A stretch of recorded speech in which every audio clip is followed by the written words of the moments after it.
Hi everyone! Kamusta po? OMG. Oo, tama. Capsicum yan. But you know guys, may kwenta po ako tungkol sa capsicum na to. Did you ever know that na maganda pala to sa blood circulation? At of course, best sa healing wounds? At magandang relief sa arthritis. Pero alam nyo ba, sa 12 years ko in Kuwait, never pa ako kumakain ng ganito na hilaw. Yung teacher namin, as in, binabantayan niya ako, pinapakain niya ako nito.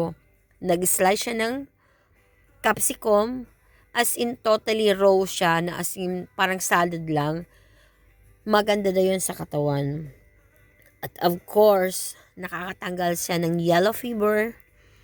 And maganda siya sa managing blood glucose circulation, cancers, at iba pa.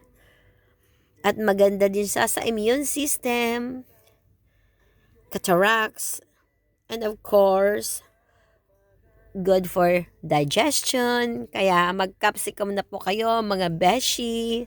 Ayun lang po, dagdag kaalaman. I never know that. So, minsan, maganda rin nagbabasa-basa, no? Akalain mo, maganda sa healing wounds, sa metabolism, circulation, immune boosting. Kaya capsicum na kayo dyan, mga beshi.